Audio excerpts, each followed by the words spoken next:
Hi guys, welcome to another Ross Perry Productions video. In this video I have a 2022 Toyota Landcruiser Prado, and I'm going to be showing you where to find each of the information labels on the car. And on these labels you're going to find your VIN number, your paint code, your trim type, the build date, the plant it was built at, and also some tyre information. So I'm just going to run you through each of these nice and quick. So first off, the VIN number is repeated on lots of different locations around the car, and you of course need your VIN number to actually find the true identity of the car and order any parts for the car as well, because the VIN number is unique to the car. So the first position you're going to see that just from the outside, you're just going to see underneath the windscreen wiper there's a little bit of a block out. Now it's hard to see with this light, but just here you've actually got the VIN number. So that's one location, but it is clearer in a few other locations. So first off, I'm just going to open up the passenger side, or the left hand side of the vehicle in this instance. Just look down in the door jamb here, and we have our compliance sticker here. So it says it was actually produced in May 22.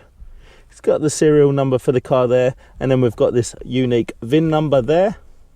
So that's the compliance label. And we've got this one here which says the actual model of the car, the engine type, which is just under 2.8 litres, and then you've got the frame number, which is a repeat of the VIN number, your colour code, your trim type, axle type, payload, and then you've got the plant, which was P11, and again that build date of May 22, and the colour code for this car is 040.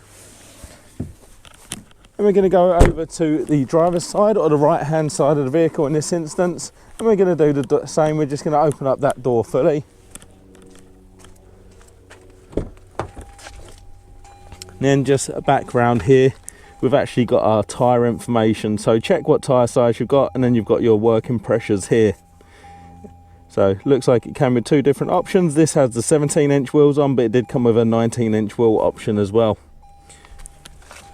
And then last but not least, I'm just going to show you where the VIN number is actually stamped into the chassis. So it's just here on the right hand side wheel arch. You can just see the VIN number is actually stamped into the chassis there. So there you go, nice simple video for you today. But that's each of the information labels on a 2022 Toyota Landcruiser Prado. If you found that video helpful, please do go ahead, give me a thumbs up, leave me a comment down below, check out some of my other videos, and subscribe to my channel.